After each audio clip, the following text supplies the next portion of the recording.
Mitchell Vickridge, Jayde, Alexandra, welcome back to the show. Hello. Hello. So, what do we need to know about your past relationships, your past selves, and your current relationship to understand how relationships can be and what they can turn into? Ladies first? Me first. Can you repeat the question one more time? There's a few aspects to that. What do we need to know about your past relationships, past selves, and your current relationship to understand how relationships can be and what they can turn into? Yeah. I had a really lovely conversation with a client the other day, and she was talking about her failed marriage. And I've heard it a few times, but this one stuck out in particular. And I think the first thing to recognize is that all relationships serve their part, serve their purpose, and there are no mistakes. There are no successful relationships or failed relationships. I used to believe that or think, oh, that one wasn't the right one. That one was a failure. But now I've got to learn from that, those past mistakes.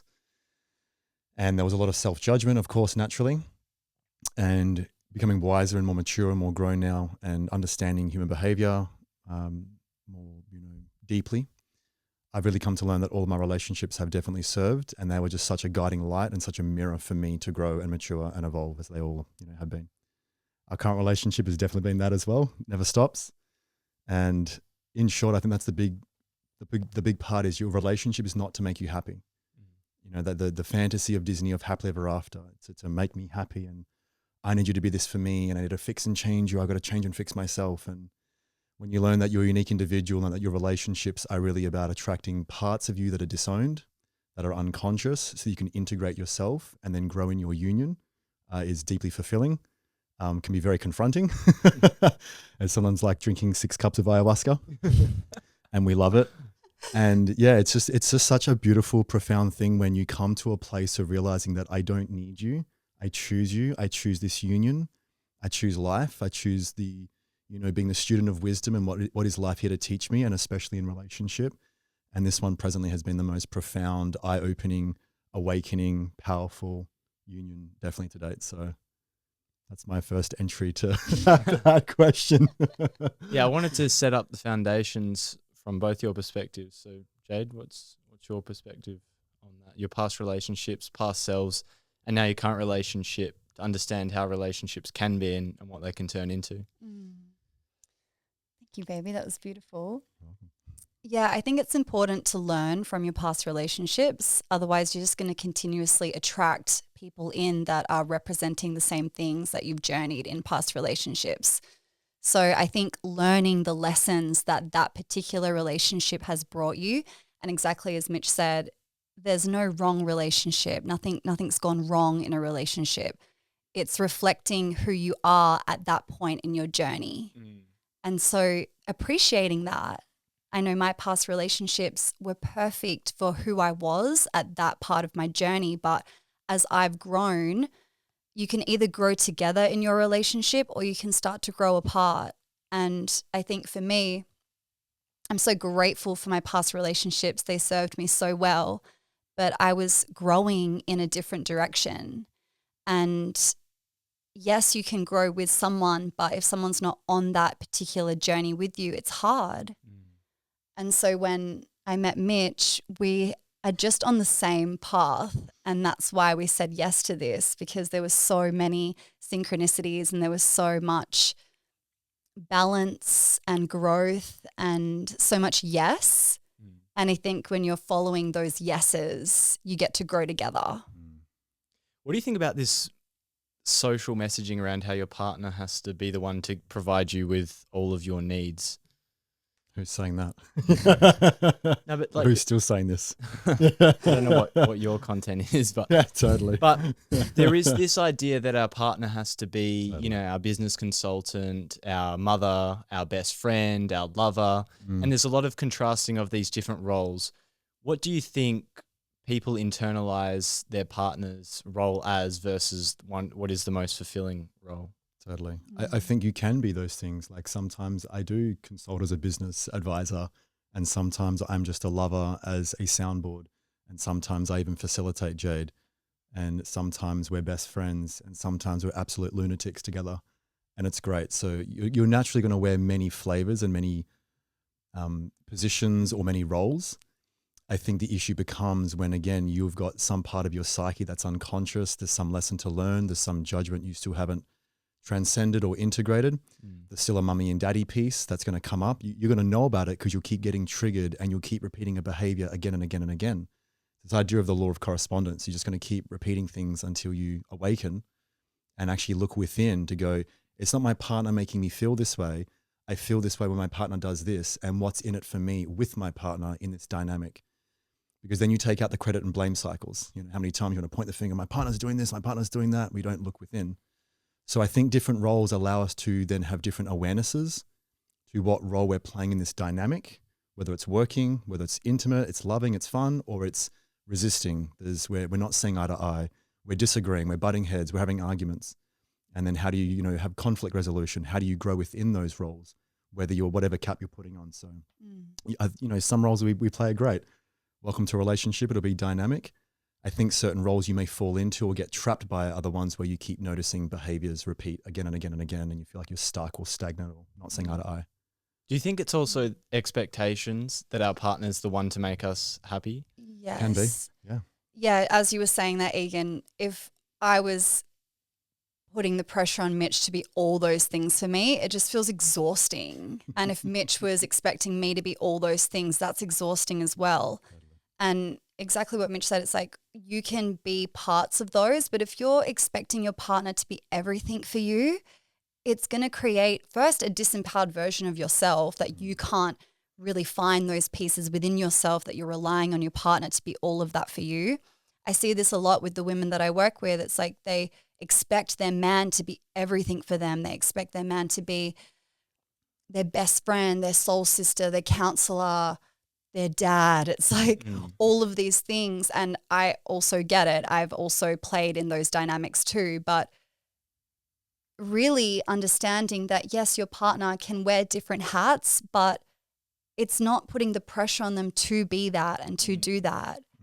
That's hard, isn't it? Because you want the flexibility to be able to go in and out of these different roles, but that's not the expectation that they're always going to be the one to fulfill every need of yours at every single point in time. Totally. And it can be as simple as communication. Hey, baby, I'd love you to be a soundboard right now. And then you can respond with, yeah, I'd love to be, or right now's not ideal. How about tonight? And just clear communication. Yes, communication 100%. I think when the partner feels obliged to be that and they aren't rooted in their power to actually say, hey, I actually want to put this on you to find this wisdom and to find this healing. I can be here to hold space for you and love you through it. I think communication and empowering your partner to be the best in themselves. We're also still holding space for times of need and care. What do you think's the most common mistake people make when trying to communicate their needs? Expecting their partner to live in their value system and not yours. That's probably the number one thing. Or to be one-sided and not the other, like always open and I need you to be open, receptive, listen to me, and never like standoffish or closed or busy or selfish or preoccupied with something else.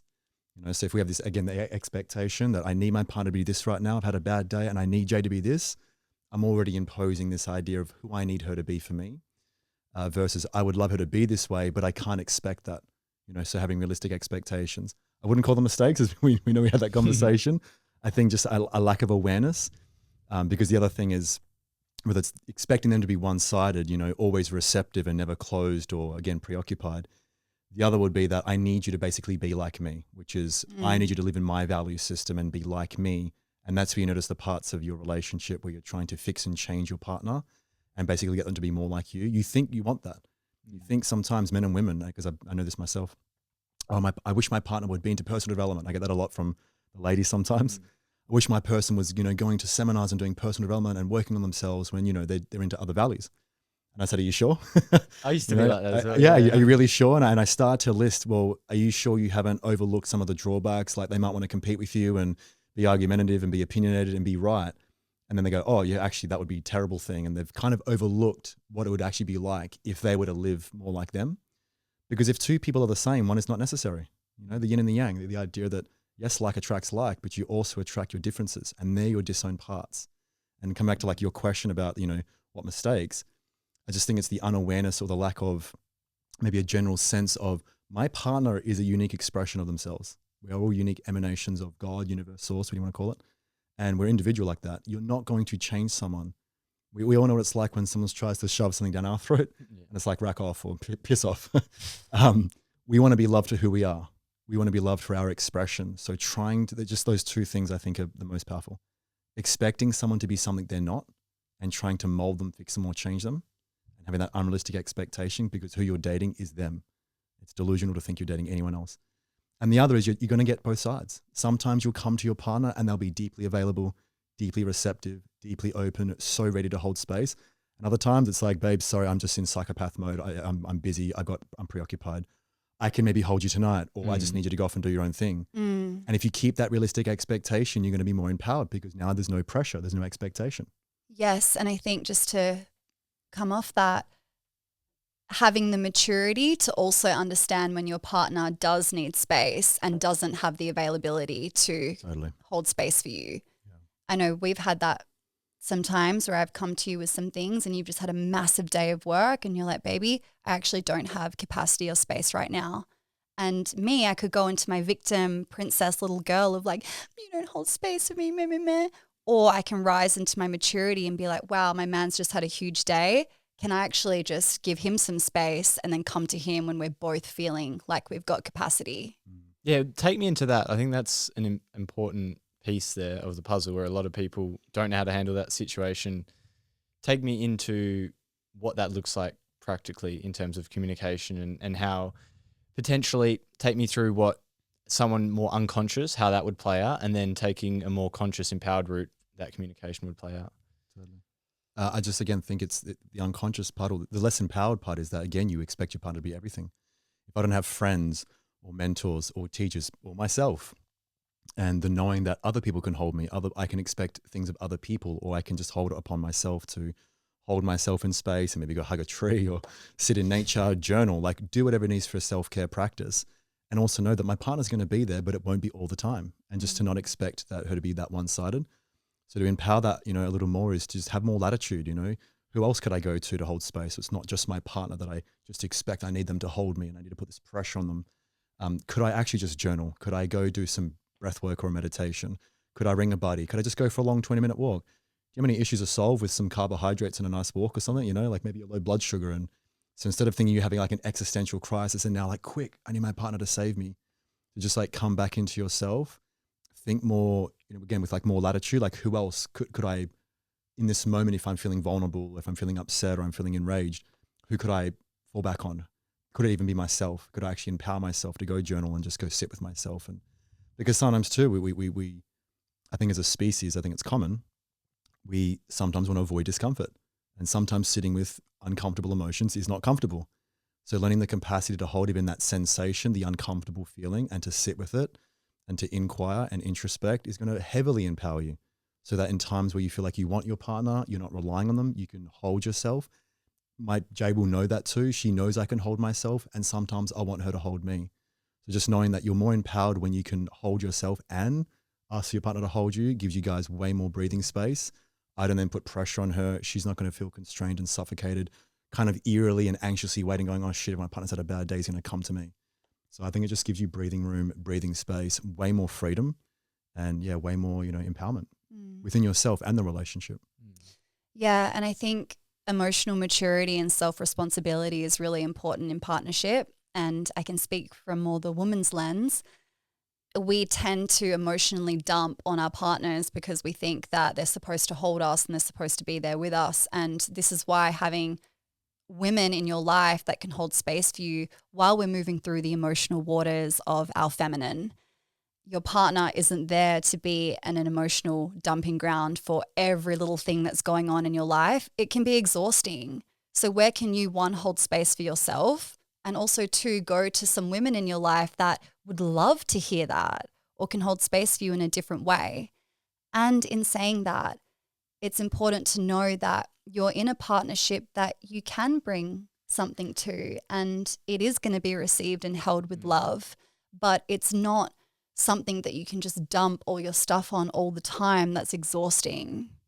It does beg the question though, how do we know where to go with our stuff? When stuff's coming up inside, how do we know, is this an opportunity to go inwards and find some answers, find some time for myself, or is it a time to go to, my sisters or my brothers, or do I go to my partner?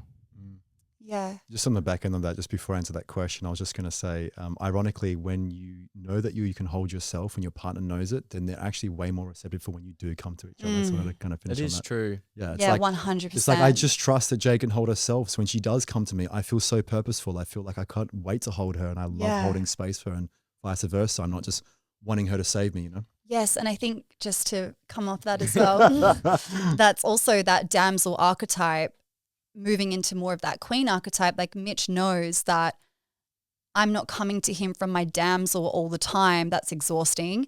But when I'm coming to him from that emotional maturity, it's really an opportunity for us to go deeper within ourselves and in our intimacy. But I think for a lot of women, that one can't regulate themselves, but also can't trust that they can move through it themselves. And I think just to go off the question that you just asked, and I speak from my personal experience, if something's coming up for me, I am going into it myself. But if I'm looping in it, I will then ask for support. And maybe that's Mitch, maybe that's my soul sisters. But usually when I come to Mitch with my thing, one, I know that he'll be able to get it. And also two, I know that I then need that support to really move through it. I've already gone as far as I can myself. So having that responsibility again for self and then coming to partner. I love that. I would also just add to that based on your question, which is learning to hold uncomfortable sensation. There's this natural inclination as a human being to escape pain and discomfort and move towards pleasure and comfort. And what's interesting is if you actually look in your life, there's already areas in your life where you're able to hold sensation that's uncomfortable. Like, for example, I'll speak for the men.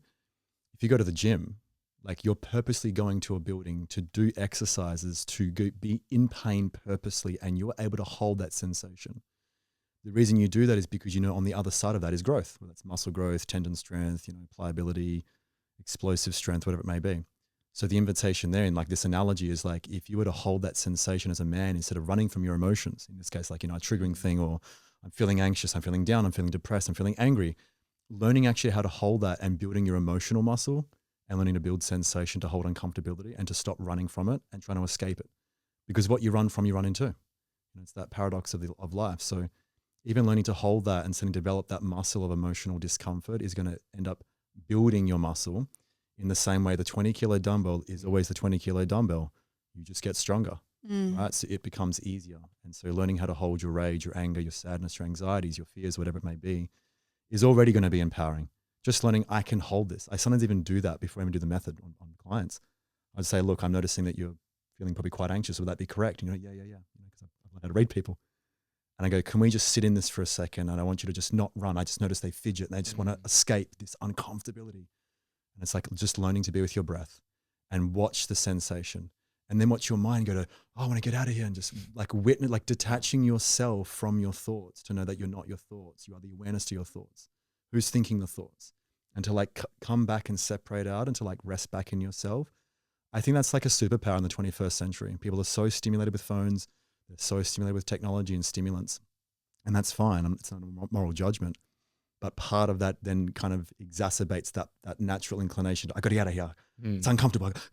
And then it's like the Netflix and the porn and the pod and the thing. And again, that's not a moral judgment. It's just noticing that part. Because if you want to empower yourself, it's like, how empowered can you be if you want to run from every uncomfortable sensation? Yeah, the bar to spirituality has definitely degraded. Yeah. Well, it's like this. It's exactly right. It's like, spiritual development is not about feeling good. It's getting good at feeling. It's knowing exactly what's going on in your body and your mind. Some people are more body. Like, it's funny, the yin yang, like Jayde's way more body and somatic and all that. Like, I'm very mindy. And it's so funny watching the dilution. Like, I'm way more like sensory aware since she came into my life. And she's like, I want to like stimulate my mind and get some facts and science. And I'm like, yeah, baby. So that's kind of what a relationship does too. You'll end up blending too over time. So how does, for both men and women, the relationship to our parents influence the partners we attract in the relationships we have? Pretty much everything. Everything. Pretty much everything. I want to know, talk to me about some of the most common patterns in both men and women. You want to go on me? You go. Every human being has what's called a search image and an anti-search image. So the search image is everything, every experience you've had, and I'm going to say this particularly to relationships, what you're looking to attract or what you find attractive. Because we've all had an experience where you've found someone attractive and then your friend goes, oh, I don't see it, right? Like beauty is in the eye of the beholder, right? So you have definitely a visual search image, and that search image is the amalgamation of all the total experiences of your life, from literally being like in the embryo and in the womb to the present moment. So you can be attracted to someone because you may have had a mum that displayed behaviors. You thought she had pretty hair or something, or she used to cook for you, or she would like, stroke your hair and tickle you or something. And if you have a mate that does that, you're going to feel attracted to them because it's reminding you all those pleasurable experiences. Conversely, if you have the opposite sex parent who you felt was more challenging, so let's just say my mum, in my mind, I perceived was way more aggressive and challenging and criticizing me, I would have an anti-search image to that. So if any time Jayde criticized me, it would be triggering those things. So it's reminding you of all of your past experiences that you store in your subconscious mind from your primary masculine and feminine figure, which is, of course, your parents. Now, that doesn't have to be your blood parents. It could be an adopted parent. It could be a grandmother. Whoever played the primary masculine, feminine role, you're then going to have, because you're not living with them anymore, all of your unloved stuff now becomes part of the relationship. And that's, again, how you grow in your evolution, your spiritual development, your personal development, your masks and personas, your character structures, as Jung and Reich would say. So, yeah, everything. Well, a lot of things, I would say. Yeah, I'd like to share a personal story from me. One? No. Okay. That was a good one. Just from the parental lens, I grew up with a really controlling dad, beautiful, but was very strict and controlling with me. So I would always attract boyfriends into my life that were also quite controlling, until I healed that wound and really acknowledged that part of me. And it's until you heal your father wounds, your mother wounds, that's when it then transforms and transcends into your relationships. And your relationships are a direct mirror. Totally. So you can see exactly what's going on in your internal world. And Mitch was actually the first man that I attracted in that doesn't control me unless I want him to. But this Waiting is for that one. I was like, well, nothing's missing, so where is it? But this is the first relationship that I feel so free in so many aspects, and feeling that and actually attracting that in, I then knew that I had healed that wound. So letting your reality show you exactly what you have healed, letting reality be the teacher. And the take, that's a beautiful, baby. The take home there is, I commonly say, because I got this expression from John, is that anything you haven't loved will run you until you do. Anything you love, you command. So your relationship becomes exactly that. You're dating the present version of this human being, this other soul, this magnificent being, and you'll be also dating your disowned parts and everything that kind of starts from the root. There'll be other things, past relationships. That's what we call emotional baggage. That's why I said it's most things. It's mostly the primary masculine and feminine, but you have other things along the way, other relationships, other associations, for sure. But there's definitely a primary part to that. Yeah, and that's why if you let your relationship be an ayahuasca journey, it will be the biggest catapult of your growth. Totally. And that's why relationships are such a huge piece of either expansion, or it can be a huge lesson. But if you really let yourself learn the lessons and transform and transcend together, like when me and Mitch met each other, every area of our life expanded. And it also illuminated all the parts of us that couldn't come with us on the journey of this relationship. Yep. And that can be really triggering and hard. Very confronting. And that's when a lot of relationships might throw the towel in. Yeah. But relationship asks you to lean in, and it asks you, yes, to be with the beautiful, loving, good times, but it also asks you to be with the sticky, icky, not so good times. And when you can meet that, you grow so much. On that, speak to what you're comfortable about, but what does that look like when triggers start to come up in the relationship, and how you handle that? I think it comes back to what we've already expressed, which is when you're triggered, that is yours. Jayde and I have two rules. The first one she didn't like at the start, but she now realizes why I said it. I said, I don't want us to ever say sorry in the relationship, because there are no mistakes. There's human behavior. And we know we're going to support each other and challenge each other. And at first she was like, no, what do you mean? If you do something, da-da-da-da. She's kind of come to learn there's a reason now. I'd much prefer a thank you. I prefer to say thank you for helping me realize that I communicated this, and I give space for our humanity. To expect her to always be nice and always this and always listen is just so unrealistic. And this is part of the delusion of people. So if I'm triggered, I just know that. So that was rule number one. The second rule is there's no, you made me feel. No pointing the finger or blame side. You made me feel. Because immediately you just take your power slip and just give it to the other person. You're assuming that the causal effect of your pain is their actions. It's a dynamic. There's two people involved. So it's, I noticed when you did this, I felt. And there's an immediate accountability for how we feel within ourselves. Noticing there's something they're doing that's triggering a part of me. Otherwise, if there was no button to push, there's no button to push. So they've obviously pushed a button. And I was joking with a buddy, I forgot what it was, and it's like a great partner will just come along and just stab you and go, I love you, honey. Now work it out. You know, and sometimes it's like that. They'll push a button and it's not them. It's them and you in a dynamic. And when you take empowered responsibility in a conscious relationship, you're going, okay, what part am I playing within this? Which is not a blaming you. You know, that was a great expression from Epictetus. He said, at first you blame others and then you blame yourself. And then in the end, you really grow up and you realize there's no one to blame. There's just a dynamic. And when you work out the dynamic, the center point within that dynamic and the realization of that dynamic is the growth. And so it's holding the container going, even when I'm arguing with you and I'm disagreeing and we're not seeing eye to eye, or there's tears, or there's even we barely yell, we don't really like fight, but we disagree for sure. Because there's such a love and respect. When you start to lose respect for someone, that's when you start going into pride and I'm right, you're wrong, and you're this and I'm that. And it escalates, right? At first you kind of hint it, then there's suggestion, and if that's not working, you'll start to really voice it and get aggressive, right? And eventually it's all to like violence. So if you are holding the container of disagreements and conflict resolution with love, care, and respect, you'd be amazed at what you can find in those things. Because there's always a pot of gold, there's some gem to be awakened as we grow through comfort and discomfort, through agreeing and disagreeing. There's always something in there for us in our growth. So beautifully said, baby. Thank you. Yeah, I'd love to just go on the tail end of that. I think number one, communication. Yeah. When we're going through a trigger or if something's come up, communication. And communication, I'm triggered, not you made me feel. It's that same thing. Yes. That, Jayde and I are great at now these days. Yes. And really being confident in your communication. And I say this for the ladies, your man is not psychic. I mean, sometimes you can be, but your man is not psychic. And so having confidence in your communication to actually speak what it is that it's come up for you.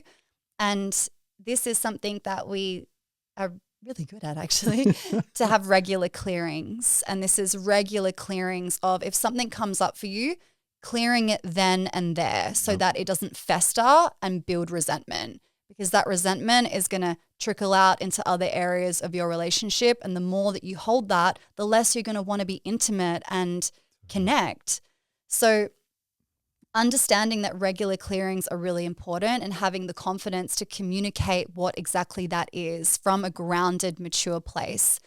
And I think having clearings is really important, but also understanding that your partner might not exactly be able to hold what it is in the very moment. So you might just need to tab that and come back to it tomorrow or a few days later. I know there's been things that have come up for us and it actually wasn't in true service to bring it up right then. Just say, I don't know, we're at dinner or something.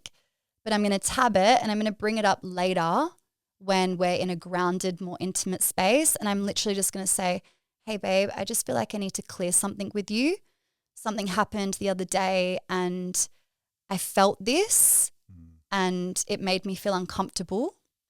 And I just want to clear it with you so we can come back to love because I'm noticing that I'm resisting you or I'm actually wanting to move further away from you. And that's the exact point where, again, for a man or a woman, is can you hold the moment your partner comes to you with that without wanting to run?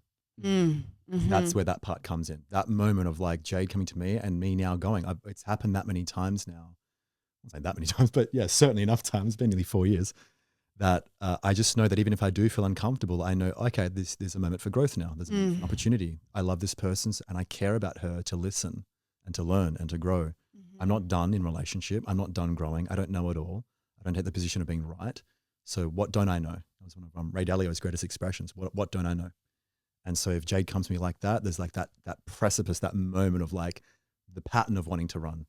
or the pattern of wanting to shut down, or the pattern of going deflection. No, and you know, Defensiveness. And that's it. And it's like, just can you sit with the breath, sensation, and just trust that there is something in here for you to grow within yourself and with your partner, and therefore your union.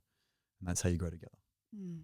How does someone bring up something that's small that could lead to resentment without them feeling like they're just making problems out of nothing and they should just forgive and let it go? Because a lot of people feel almost guilty for having needs or having an issue with their partner relationship. Let's say they might not see each other many times and they might have just a bit of quality time together and they don't want to just bring that thing up. So how do they internally recognize that the resentment they're feeling is healthy to bring up and actually clear at that point in time? I think they should, because again, it's not there for no reason. And what I love doing and what we've actually done great, it was actually the Bali example. It's like something can come up that might seem trivial, but then it's, you know, I can hold space because I love this individual so deeply to go, what is this really about? Because if I'm sure everyone can think of a moment they've had an overreaction to something that's probably pretty small or trivial, but that's not the case. There's obviously something, there's a something under the something, there's a charge under the charge, there's a trigger under the trigger. So I would say, do bring it up. Don't feel petty, but again, be willing to hold it with yourself and not, you know, point the finger or even just come authentic, be like, babe, I got to bring this up. It feels ridiculous, but I really need to air this out. I can't help, but I'm feeling this weird sensation. I just love to air this out right now and explore it. It's like, again, there's a pot of gold. So let's get some shovels and dig. You know, if every relationship partner knew there was a kilo gold bar, which I think is like $150,000 or something, was at the bottom of every argument and disagreement or trigger or something, you dig every time. You'd stop trying to avoid discomfort and hard times, even just trivial things, because maybe there's something incredibly beautiful and profound for not just your partner if they're feeling that, maybe you too. Because I always say your issues, I always said to my clients too, your clients' issues, your spouse's issues, your children's issues are your issues, just in a different form. So I also know when Jayde's having an issue or a challenge or something or clearing something, there's going to be something in there for me. I know I can always reflect and extract value out of that for myself in my own life. So to answer your question, I'd say bring it up and just be authentic in it, you know? Yes, I completely agree. I think bring it up no matter how small it is. And I've actually done that before where it's felt uncomfortable and I'm like, oh, babe, I just need to clear this thing. It seems so silly and I'm a little bit embarrassed, but I have to do it because I'm noticing that it's affecting my connection with you and my desire to get intimate and be in deepness with you. And then we usually delayer it and there's something in there, right? Yes, we delayer it and unpack it. And that's sometimes you might be unpacking it for a while. And again, emotional maturity is so important. So you can sit in the potential discomfort and not make it mean something about you, but actually be devoted to getting to the root of it, because you know on the other side of that, you're going to be clear and open. And I think our relationship, it's important for intimacy for us. Yeah, we're in service to us being intimate, open, connected, and in a deep partnership. So when there's energetic stickiness in the fabric of our relationship, we address it because we know that it directly affects the energetics within our relationship. And again, coming at those clearings from a grounded place, don't let it fester so that it comes out in an explosion. Don't let it fester so it comes out in projection. So addressing it when it's need to, in the moment. I think I could count on my hands the amount of times we've made love where there's been something that we've felt and overridden it. I could definitely count that on my hands because it's so obvious after a while that if you're getting intimate or trying to force sex or, you know, whatever it may be, when there's that like energetic kink that you both feel and you're just like ignoring it, all that is to me now, like I'm wise enough at least now at this age, you know, that's basically like knowing the shit under the carpet and spraying perfume, pretending it's not there. Yes. And it's like, just address the thing. So it's so blatantly obvious. How do you address something if you're not aware of what it is? You have a somatic feeling, right? Yeah, that's it again. That unpacking is just like, hey, babe, I'm feeling this thing. Because the moment you start to go, oh, you're doing this thing, and you know, straight into that deflection and blame, right? Do you reckon it's often when that comes up, it's usually one person or both people? You're both in a dynamic. Yeah, that's it. It may be your thing, but you're going to be in a dynamic. So that's where there's always room for both people. Like if Jayde has an issue, I'm thinking about what's in this for me. Like, where can I see this in myself? Like if Jayde's all of a sudden projected something and we clear it, it's like, hey, where do I project? And to meet her at that level and not self-righteously think that she's got this issue and I don't. And it's like being humble enough to know that I can work in this with her, and like she knows I'm in it with her. She doesn't feel separate from it or like small and being like condescended upon, and you know, I'm right and like I'm in the right, and she's now got to like shamefully like bring this thing up. It's like, baby, I'm right here with you. Yes, this is uncomfortable, and yes, I'm triggered right now, but I love you enough to know that I can hold the sensation and I can hold space for you, because I know if we do this together on the other side of that, it's going to be something amazing. Yes. It has been, like, history proves that it has been. Every time we've worked through something like that, it's been amazing. Yeah, it creates deeper intimacy. Because it feels like in some relationships there's like this invisible scorecard of like, totally. you know, That's it. Yeah, that's the resentment. Yeah. And that's the amygdala going, well, I'm right, you're wrong, I'm this, I'm better, you're worse, you know, and that's what erodes the relationship. It erodes the sex, it erodes the trust, it erodes the respect, it erodes communication. You're now having alternating monologues, you know, where one person speaks and one person checks out. And they're just waiting. Oh, I'm going to say this when they finish speaking. Oh, I'm just going to cut in, you know. Yeah. That's an alternating monologue, as opposed to a respectful dialogue where you both go, okay, I disagree, but I love you and I care about you enough to work through this, you know. Yes, and understanding that the trigger isn't you. Yeah, it's something. It's a part. It's a part of you. So understanding when you're trying to work out that trigger. I know sometimes when we've been in a clearing and we're trying to unpack it, it's almost like the thing is over there. Yeah, like our love and our souls are here, but the thing is there. You got a fishing rod and just like go fishing and just like, oh, we got to bite, like reel it in. and like it's affecting the relationship. So we're trying to understand it and we're trying to unpack it. Yes. But in that, we're not judging one another because of it. Yes. Yeah, we're not like, oh, well, this is you and blah, blah, blah. It's like, okay, cool. I can see that. Oh, all right. Yep. And we're trying to get to the bottom of it. And then when it's cleared, you can feel that. And just to echo what Mitch was saying before, in your lovemaking, you're going to be able to feel it. Totally. You're so connected energetically, physically. The field is completely open between you. You're going to feel it. Yeah. And that's when you know that, okay, something's there to address. And when you've cleared it all, your lovemaking can be such clear, beautiful, deep portals that there's no heaviness or debris or things affecting that experience. And I know that from personal experience, where there's been a lot of resentments that I've held in myself from previous partnerships, and you can feel it in the lovemaking. And that's why in Mitch and I's relationship, I'm so in service to clearing things as they're there, because I know it directly affects the intimacy, and intimacy is really important to me. And can I just say on the back thing, that's a good one, on the backbone of that is, if you have started intimacy, it is so okay to stop. I'm saying that to both the women and the men. Like even if you're a man and your woman is actually if she's overriding herself and you notice it, you have every opportunity to say, actually, baby, I'm feeling like you're not open right now, and to stop and then just relax, calm, and start the communication. Or if you're a woman, to say, actually, baby, can I get you to stop right now?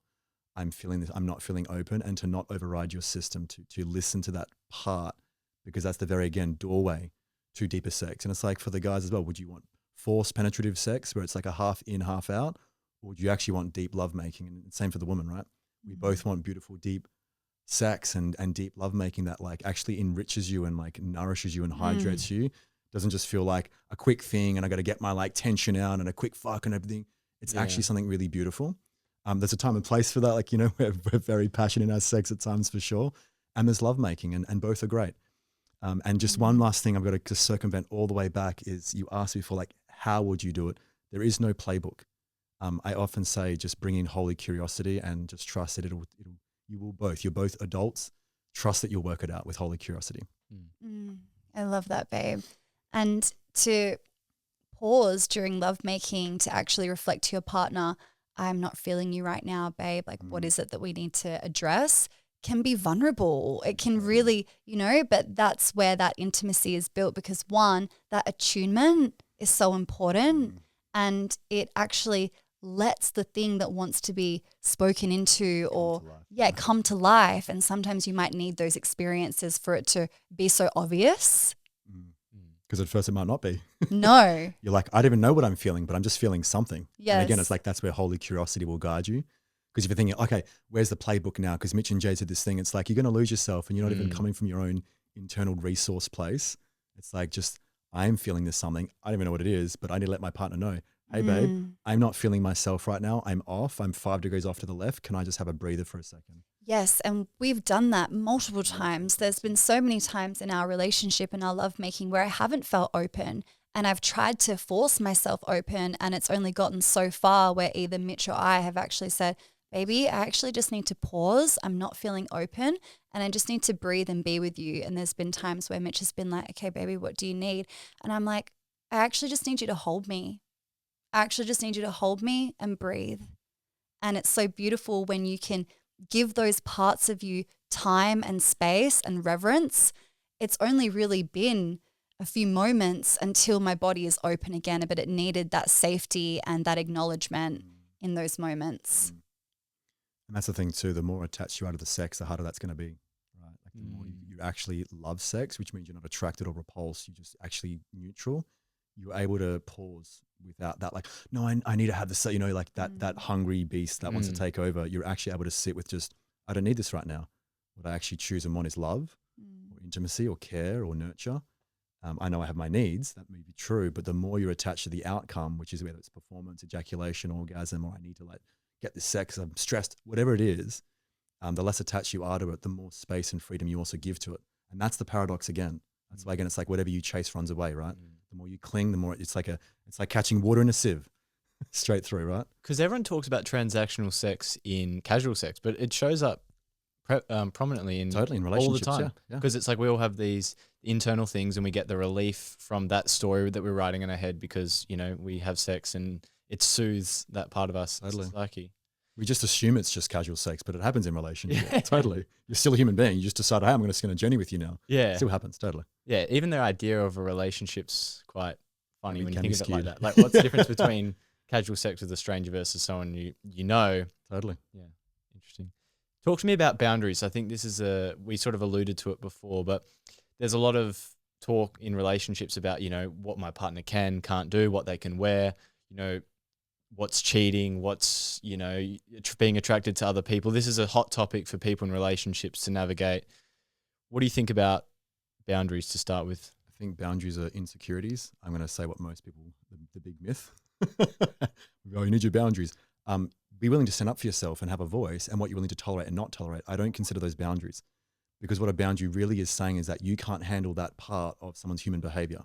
It's like if you want to control a woman because you want her to be nice and pretty and well put together, but you can't handle when she raises her voice or criticizes you or wants to, you know, express something, you're going to try and keep controlling that and I need to put this boundary.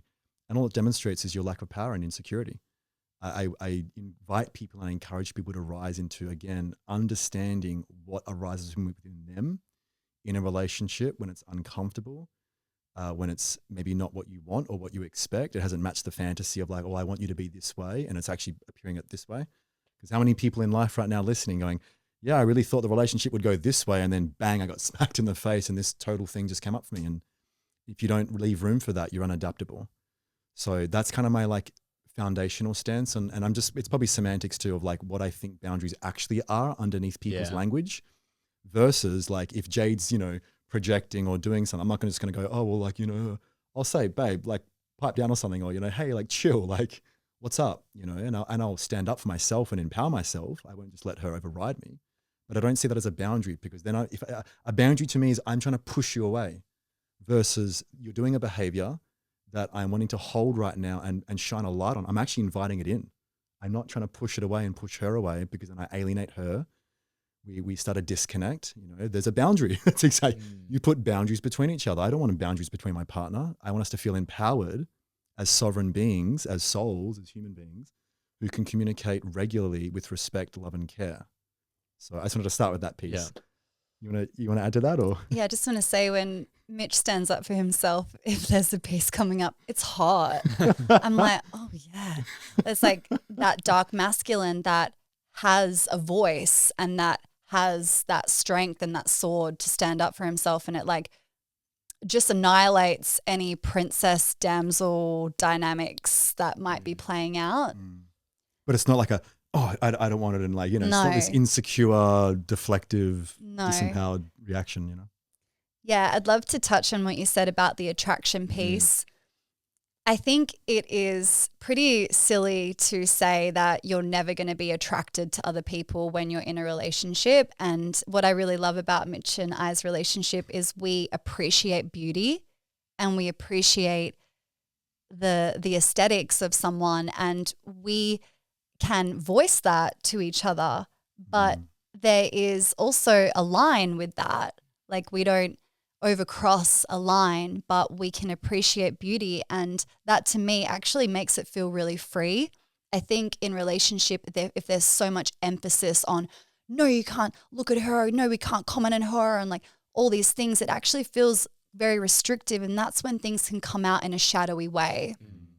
And so people are beautiful. People are sexy. Sexy people out there. Life is beautiful. Life is sexy. So actually appreciate that and know that you are anchored and whole in yourself, but also in your relationship, that you can appreciate that in another.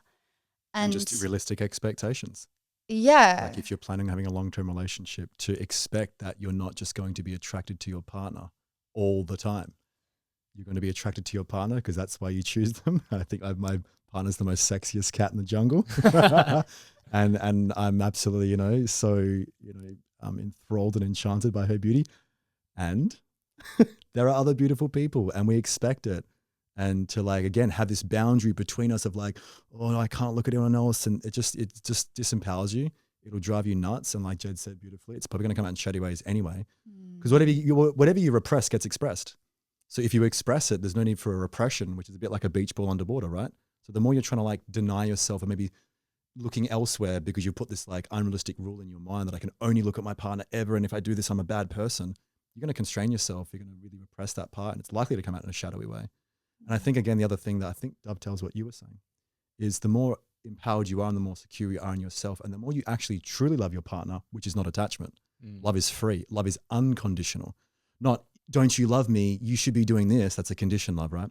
Love is actually free. The more I've actually let go of the need for Jayde, the more we actually rise into love because it's free. And the more you do that, the more you realize I don't need you. I choose you with love unconditionally. And we're still working through those. That's the growth. The more then when someone does admire a beautiful person, it's less triggering for you because you're not attached to them. You're not jealous or insecure or envious about them being taken away because you inherently know nothing's missing. What I see in you, I have. That's the big part of heartbreak, right? When people break up, they think, oh my God, I lost a part of me. No, you didn't. That was your disowned part that your partner was reflecting for you to love and realize within yourself. So if they do go, you're still a whole, perfect and complete being, yet unfinished. You're not actually missing a part of you. And that's the biggest part of heartbreak I think people confuse. They think, I've lost this part of me. No, you lost the part that was unintegrated, that your partner was reflect. That's why you attracted them, your disowned part. And if you're wise enough and open enough to start realizing and reflecting of what is my partner showing me that's still unloved, that's the integration. You're becoming more whole and more empowered. So then circumvent this all the way back to being attracted to other people or just witnessing a beautiful person. It's less triggering. There's less insecurities. There's less jealousy because we know we're secure within ourselves. And what does that look like? What do you think that boundary looks like practically for yourselves? Well, it's the line is not the boundary. The line is like, okay, all of a sudden Mitch is like texting this chick or like talking to her a lot. That's like, what's up? Call it out. You would just feel it and then just call it out. It's just like, okay, you're with me. So why you now all of a sudden this energy is now being put into the other individual. Yeah. You just feel it, call it out, communicate. Yes. But what happens if it's like done secretly? Like, what do you mean? So well, if it is, then you got an issue to work through. If you're making first of all, if you're unaware to the point, because I personally believe women are way more intuitive than men. So they would sniff it before a guy probably does. Yeah. And that's just my probably personal, I could be wrong on that. I don't know what the data says. We're witches. my partner definitely is. Yeah. So it's like, if you're not calling that prior, there's probably a lesson for that of like, okay, well, what didn't, everything's perfect in hindsight. What wasn't I aware of? That's going to be a great lesson. And then you hear a lot of women and men, they say, I knew it. That's their intuition that they probably ignored. Well, okay, there's another lesson for you. Why did you ignore that instead of approaching your partner and having a communication? Hey, I've noticed your energy's like quite reserved and there's this other person in your life right now. I'm noticing the energy's going towards them. It's like there's a communication there. And if they have had the affair or infidelity or whatever, well, then there's another issue to work through, right? But all issues can be worked through. I've worked with many clients who've had affairs and they've rekindled their marriage or their relationship more powerfully than ever before. This idea that once a cheater, always a cheater, I think is low-level consciousness thinking. I'm not saying that, I'm not advocating for it or making it right or wrong. It's not a moral thing. I just know that there's no greater healer than love and gratitude and open communication and where there can be growth in that. Because I would be lying if I said there are people out there Well, sorry, I would be lying if I said you can't repair or grow from a relationship when there's infidelity, because I've seen it. I've consulted with many people who have had relationships more profound and more powerful than prior, because they usually end up finding that the infidelity was the wake-up call to get their shit together and to start to communicate and to start to have more love and respect and care. So there's always a lesson if you're willing to look. There's always growth if you're willing to look. And there's nothing I've ever yet to see that love couldn't heal. I love that, baby. That was so well said. And just going on the attraction piece, I think just being real, like be in the reality of it. In the reality of it, Mitch is a good looking guy. He's a catch. And so when I see women looking at him or showing interest in him, I'm like, yeah, I get it. And I know. So commented right now. Thank you, baby. And I know that I'm solid in myself. Yeah. And it's almost like, yeah, go on. You know, have a look. Have a connection. But I know in myself that what Mitch and I have is so special. So I think being confident in yourself and also what you bring to the relationship. There might be so many more beautiful women than me that might be more intelligent or doing different things than me. But I know and I trust what Mitch and I have cultivated over the last few years, that yes, there might be tantalizing things, but I also trust our container, and I trust the intimacy that we have built, that if there was something that was to come up, I actually trust that we can just talk about it and actually express a fantasy or a desire or something like that. And I think that is a really important piece. A lot of people in couples are so terrified of expressing desires or fantasies because they hold shame around it. And that is when it's going to come out in shadowy ways, that you might actually not need to act on the fantasy, but just the potential of speaking about it and actually bringing it into the open will dissolve that charge. Or give an opportunity to grow from it. Yes. Could be triggering for some people. 100%. And that's, again, why holding yourself, especially for my ladies out there, in that, in that, men.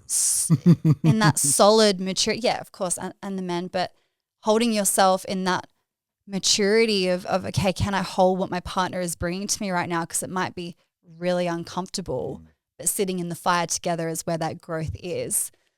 Also, just touching on the boundary piece, there's this analogy that I heard, and I think it represents Mitch and I's relationship so beautifully.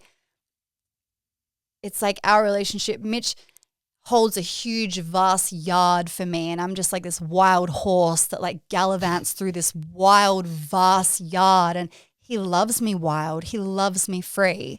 But there is a point where there is a fence to that vast, wide yard, and that fence is actually an electric fence. And I don't want to be touching that electric fence, but I know that there's so much freedom in that, but there is also a boundary there. And I actually respect my vastness and my wild, free yard to know that that is where my man's boundary is. Because I think one of the things, no sorries here. Pardon me. Something that will be the side here is other people's perceptions of your intention. Because like if you might be more free and open because of your inner work and your relationship, well, someone will misperceive that. You know, it can easily spread rumors, project onto you and develop things. So it's not just, so I'm interested in not only the relationship dynamic, but the involvement of other people as well on the peripheral and how that might influence the dynamic. That's again comes down to communication. People are into polygamy. That's not what we're into. And if it was ever to come up, we have a conversation. Right now, the traditional monogamous relationship is what we actually love in our union. And again, it's just a clear communication. It's just so blatantly obvious that people, I say this for myself, I'm saying it's so obvious that we as human beings don't communicate clearly. We either expect our partner to know what we're thinking and feeling, which is delusional, unless, you know, sometimes we have this crystal ball, sometimes we can snag it. And the other thing is that we get into these moral ideas of what relationships are and are not. And history has shown that monogamy and polygamy have been rife throughout history. So I'm not here to make one right or one wrong. I'm not here to judge it as right or wrong. I know what my value systems are. Jayde knows what hers are. If they were to change, we communicate. You know, what are your non-negotiables? What could you bend on? Again, just your clear communication continuously is what keeps the relationship fueled and alive and open and free in that sense. just I had to go back as well, just run real quick thing as Yeah. well. You know, so just so interesting about when like there's eyes elsewhere, or like, you know, Jayde saying that women might, you know, put their eyes on me. What's so paradoxical and ironic, again, life is such a paradox, is that by virtue of Jayde being so secure in that, I don't want other women. like how hilarious that if like a woman was attracted to me, and then I noticed that like Jayde is so comfortable with that, there's not this like weird thing of like, oh my God. What is that though? What would, if our partner was resisting that, why would we be more interested in that? As in, if let's say Jayde was more triggered and resisting you being because then that's the problem to what's going on, right? It's like, oh, I can't express this part of me, which is being attracted to another person. I'm going to perceive then her getting in the way of that. It's like, oh, see, there I go. There's the proof that like I'm trapped or I can't do it, and that's wrong. So there's going to be a holdback on that. Whereas the fact that she's so secure in herself, I go, oh, it's wow, you. It gets reflected back a lot quicker. That's it. Yes. Yeah. And I think when a woman is very much like that, it's showing that there is an insecurity, and that's not very attractive. Yeah. How many people listening right now have had, everyone has like nothing's missing from anyone's life. So everyone has a stalker. Everyone's probably had someone that's been a bit desperate, like, right? And as they've approached them and been a bit pushy, you've gone, oh, danger, danger, get away. So it's the desperate that like actually repels you. And it would be the insecurity that actually confirms that whole thing that I'm feeling. It's the security. It's her knowing her own value, that if I was to go off and do funny things and hide information, the first thing she's going to do is, you know, probably there would be a part that's be sad, but there's this another part that I know damn straight will be like, well, you're an idiot, you're lost, goodbye. And I love that. That's the paradox. That's what magnetically attracts you towards someone, is we all yearn to be around empowered people who can hold themselves, who know themselves, they're comfortable in their skin, they know where they're going, they want to take everyone they love with them. And there's such a magnetism in that. So there's that interesting paradox that by virtue of her not being insecure with those things, I have no interest. It would be the opposite scenario when if that was to happen and then there was this insecurity, it causes more of that emotional charge and instability that would actually undermine the relationship. Before we continue, I want to share something that has genuinely transformed my life. Now, I've spent years studying psychology and interviewing expert guests, but I've never found anything as effective as the DeMartini method. Now, most frameworks just teach you how to manage your feelings, but this is specialized in dissolving the heavy emotional charges that keep you stuck. It's about stripping away the baggage, the resentment, the heartbreak, the anger, so you can actually reclaim your life and move forward with clarity and inspiration. Mitchell Vickridge at Nirvana Health is a specialist in this process. He has created a specialized product that simplifies the DeMartini method so you can apply it to yourself and start regaining control immediately. For those who want to go deeper, he also offers professional one-on-one coaching and facilitation. If you want to stop being held hostage by your past and start mastering it, go check out the link in the show notes to get 10% off all his services and products. It's the most powerful tool I've ever used to empower all areas of my life. Thank you, and let's get back to the show. Yeah, it's that fear of loss. How does that show up in ways that we might not see? Well, the more, and you would probably know this because we've had these conversations, the more that you infatuate with your partner, which is basically, I need you to exist, I'm more attracted to you and I need you to complete me, the more you'll fear their loss. It's directly proportional. The more you resent someone, the more you fear their gain. The more you love someone, whether they walk through in and out of the door, you're not triggered. Because again, whatever you love, you command. Whatever you haven't loved, which is your infatuations and your resentments, are going to run you. They're intrusive thoughts. That's the envies and insecurities, or the angers and rages if you're resenting someone. And all it's showing you is where you still haven't loved, right? Whether it's yourself or another, or both. It's a reflection. So the fear of loss comes from by virtue of being attached to your partner. And we all have them. Like infatuation is part of the bonding process. You get the oxytocin, you bond. We need it for reproduction. If no one had babies in 100 years, we'll be extinct, right? Extinct. So we need it. But then that's the part of the journey that I think even, I'm probably, you know, paraphrasing Ram Dass of him saying, we're all on this journey walking each other home. And that walking each other home is finding also out where you are attached to someone that you think is love, when it's really just actually an infatuation and an attachment. And your capacity to let go of that and transcend that infatuation frees you in your love. How does that... And then there's no more fear of loss. How does that translate to different time periods relationships have gone on? Because what happens if the foundations of the whole relationship has been from an infatuation, unconscious place? What is the difference between someone, say in the first couple of years of your relationship, you know, dissolving these triggers versus a 30-year relationship that has that crumbles their whole reality of what they thought love was? Well, this is again, are you awake and listening and reflecting and growing?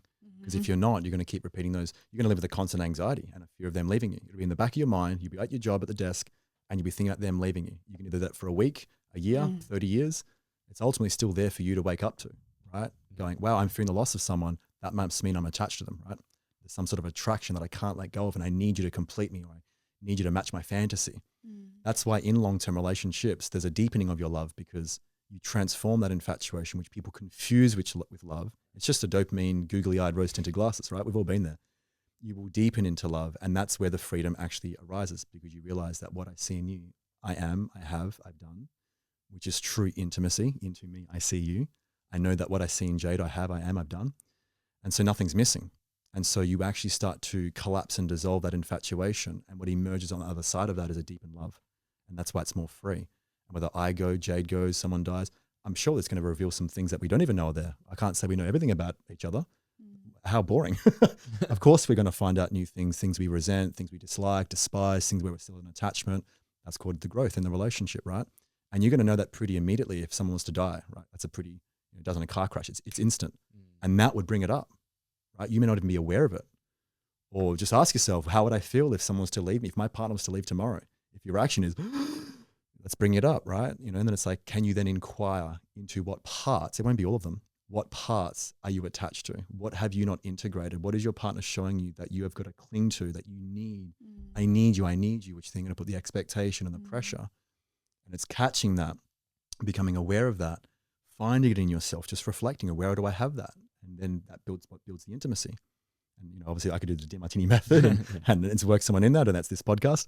There are steps you can actually scientifically do to transcend your attachments. And on the other side of that is a profound unconditioned love. And that's beautiful growth. Yeah, and that's real love. And I think your relationship is going to bring up everything for you, whether that's in the first year or 30 years down the track. Totally. So my advice is be devoted to started. Be devoted to the growth. Yeah, from the get go. We were bringing our shadows up in like the third week. Yeah. So I got this thing coming up. Just want to let you know. Yeah. And I think when you're on the journey of growth and liberating yourself from all your shit, you can actually let your relationship be the illumination of those things. It's a profound catalyst for growth. There's no question. Yeah.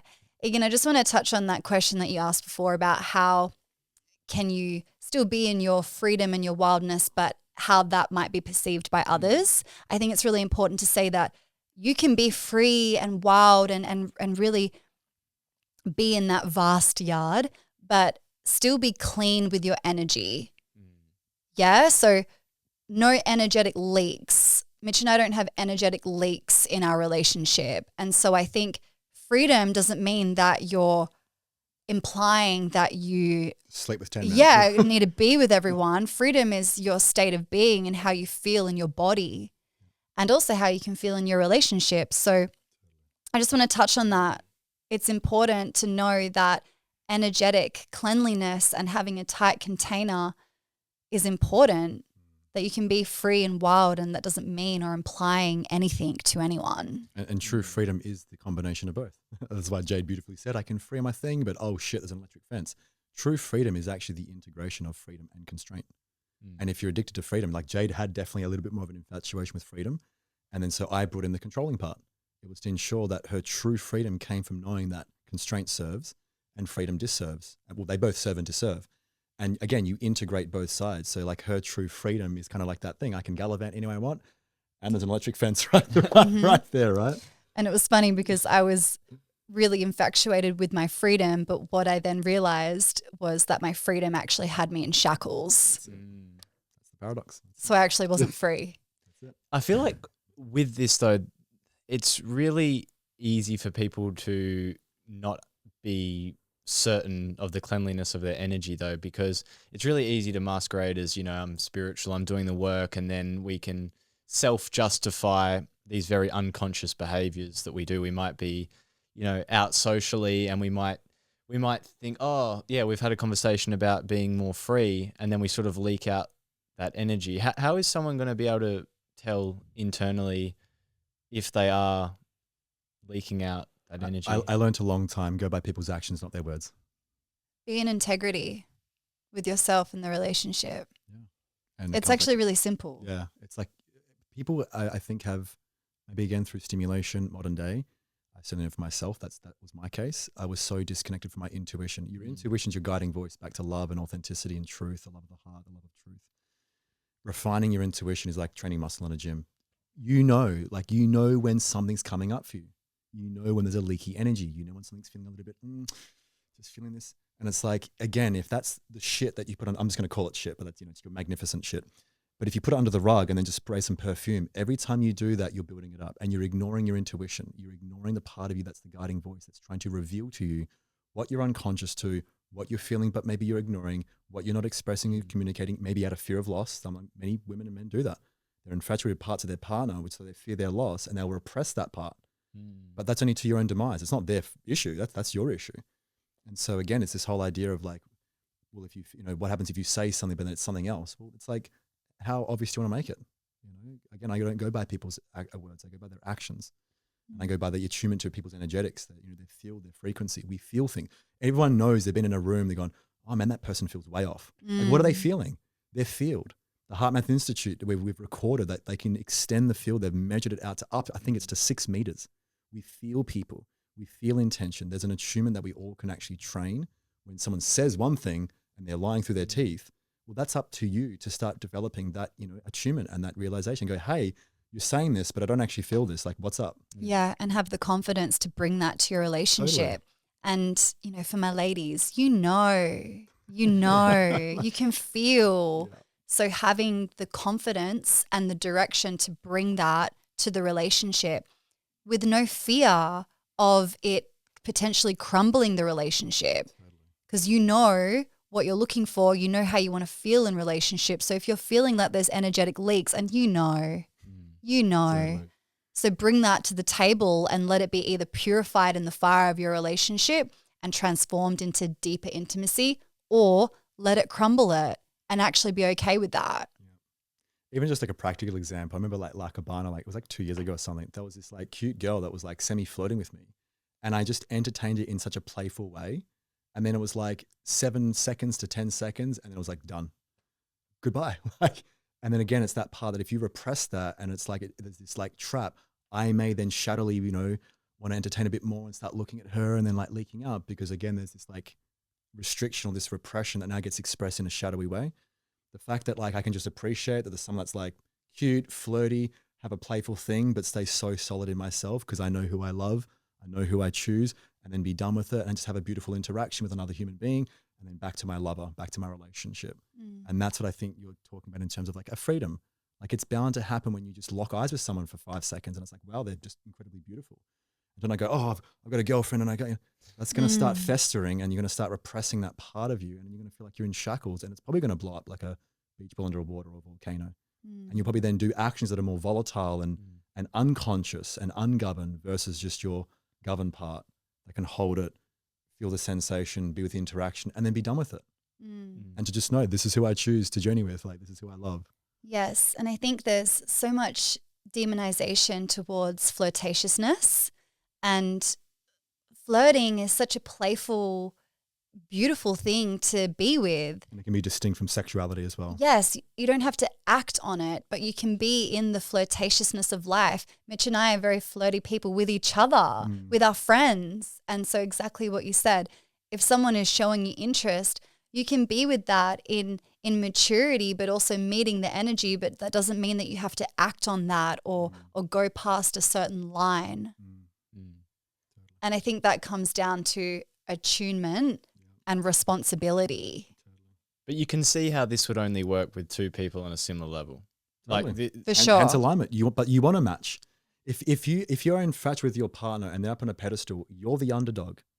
You're going to be disempowered, fear they're lost. If you're the overdog, you're also disempowered because you're going to fear saying nice things. You're both not going to communicate clearly. You're both going to be disempowered. There's going to be an erosion of trust. There's going to be a separation. You're looking for a match. So yes, being on the level and realizing that what I see in you, I have. So no one's in a pedestal or a pit. They're in your heart and at the table. And you're looking into the window of the soul. See, when someone's above you, you got to look up at them. When someone's below in a shit pit, you got to look below at them. But when they're across the table, you can look into them, right? Like, we can look into the window of the soul, the heart, the eyes, and meet them with each other. And that creates the match. And that's the alignment. And then you start to feel each other. The amount of times everyone knows that, when you're with someone, I can just feel you. Like, you're so attuned, you finish each other's sentences, you know what they're thinking. Like, that is what the energetic synchronicities and alignment is. When you're going to mismatch, you're going to know about it because that's the symptom of the relationship. That doesn't mean it's bad or wrong or it's not for you. It means there's things you're not integrating. Because if you're infatuated, they're showing you what you're infatuated with and what you're disowning yourself. So go find that part because nothing's missing. Your partner is such an amazing mirror. And when you're resentful and you're putting them down and, what is it they're doing and where do you have it? So there's no separation. When people separate from relationships, they're basically saying, I no longer see you in a way that fulfills me. And often it comes with the emotional baggage of, because you have this and I don't, pride. And then what happens is you go to the next relationship and you go, oh man, there it is again. Why do I keep dating the same guy? Well, girl, because you're dating a human being and nothing's missing in them. And that's why you're going to keep repeating, seeing the behavior until you learn to love it within yourself. Because whatever you infatuate or resent with is your disowned parts. It's what's showing you still have not integrated. We have hidden pride and hidden shame that your partner is displaying for you to love within them, but more importantly, to love within yourself. What is a soulmate? Your disowned parts. And it's always present. And it's either in the one or the many. There's a great law called the one of the many. It's the law of laws. It governs like the laws of motion. It governs the laws of thermodynamics. And it essentially states that from the one comes the many and from the many comes the one. So things are in the universe and you think about the grand order of the cosmos, things are continually expanding and contracting. Suns radiate out light in all directions. So they're moving towards the many radii, and gravity's pulling everything into the one. There's one atom in the earth that everything's being pulled into, right? So your soulmate is either expressed in the one, like a relationship, or what you call a relationship, or the many, what we call single. But they're never missing. All the soulmate is the people that you infatuate and resent, that are your disowned parts, that you attract into your life to learn to love more of those parts. It's like a one big mirror is the universe or God, the light of the light. It fractionates into a billion, gazillion, trillion, million, zillion, billion pieces. And you're one of those pieces. And the people that you invite into your life that are there are like the other pieces of the mirror. And they're reflecting back everything you haven't loved. So your soulmate's never present. The moment Jayde and I break up, if that's meant to happen in 10 years, 20 years, or we die together in a car crash, whatever it may be, well, that's not a great example. If one of us leaves for whatever reason, there'll be a new soulmate. And unless we're with someone 1 minute later, which is unlikely, there'll be a new soulmate and it will naturally be dispersed into many people because nothing's ever missing. Your soul knows that you're on a journey of completion with your human self and that there's never any voids. It just transforms from one to the other. It's like a caterpillar to a butterfly. No one's grieving the loss of the caterpillar. We're just witnessing this beautiful transformation. So your soul will have a new soulmate if, God forbid, one day we decide the journey's complete. And we decide that for whatever reason, if it's not meant to be to old age and 60, 70 years later, I always say to Jayde, I say, I'll love you forever. I'll be with you till I'm not, and I'll see you back in the stars. It's like our little our love message. So I know that there's always a soulmate. I'm never missing a soulmate. Jayde is my soulmate right now in my life in this human cosmic journey. And I will have another soulmate if she chooses to not be with me or vice versa. There will be a new soulmate. It will initially likely be dispersed into the many. And if I choose to be in a quote unquote relationship again, it'll transform back into the one. How do you balance that with having a long-term vision and having trust and being able to be like confident that your partner's not just going to leave you because they decide one day? See ya. Yeah. I mean, how does someone build a life and have a vision for their partner with each other that, you know, so how do you balance that tension between the freedom of, okay, your soulmate could change and evolve, but having confidence in your relationship in the long run? I'm happy to answer that, but would you like to go? I feel like you. Yeah, I'd love to answer that. Yeah. I think what I love about Mitch and I's relationship is we've said multiple times that we trust that our relationship is going to be here for when it feels true, but we're also not attached that maybe in 20 years, 10 years, something might happen where we actually might decide to go separate ways. And we're not attached to us lasting until we're 90 years old. And I think having an attachment on that can put a lot of pressure on the relationship. Yeah. So Mitch and I might have a baby together. We might create something really fucking powerful. And then there might come a season where we're actually not desiring to continue anymore. And I think just being real with that, like being with the reality of that. And I love what you said, that someone else can come into your life that's going to offer other pieces to your puzzle. I think being with the reality of it might not be forever. Like, what is forever? That's probably Disney fantasy. Yeah. And if it is till we're 93, great. I'm all for it. It could. You just don't know. I think that's the thing. You actually don't know. What I want to express on the part that I heard in your question is Jayde is not my pet. I don't own her. Like, I just want to like bluntly say this. Who am I as a human being to trap someone because I say, well, you married me. I put a ring on that finger. I own you. You're loyal to me. That is, first of all, a conditioned love. So it's not free and unconditioned. That's not the essence of love. 2, who am I to know or say that in 10 years, Jayde does not wake up one day and have a change of heart? That's okay. She's a sovereign human being. She's allowed to have that freedom in relationship. And again, that's the paradox, because your most empowered relationship will be the one where your true unconditional love for each other will exceed your elusive need for each other. Mm. I'd like to give my version of what a soulmate is. Yeah, let's hear it. So this is just a personal piece Kick-ass for me. partner, festies. For me, a soulmate is someone that you connect with on a really deep soul level, that you can have a conversation with without words, that you can understand each other on a deeper level than just, say, your average person. My women in my life, some of them are my soulmates. Mitch is my soulmate. For me, it feels like a deeper connection that transforms the human physical realm. It's like, I think we've journeyed in lifetimes before, and we've come here with a very specific set of tools and lessons to transform ourselves. Maybe that's within partnership, or maybe that's within friendship. I think you come here with a reason, and you're journeying in this human life for a reason. So that's what a soulmate means for me. I love that. And, you know, I can't help but think here, John, you know, when it's like, what is the soul, S.O.U.L, state of unconditional love? And so you can actually only ever meet the soul when you transcend your infatuations and resentments. So the soulmate is also the one that you love unconditionally. Now, can I always stay there with her? Of course not. Otherwise, where's the growth? You know, new levels, new devils. It's a bit like almost like a computer game. You would like beat the level and go on to the next one. Well, it's like we've resolved something, we've grown in our relationship, and I guarantee there'll be a new growth lesson for us. And that's when we are not seeing each other as the soulmate. We'll be triggered into new growth until we transcend that.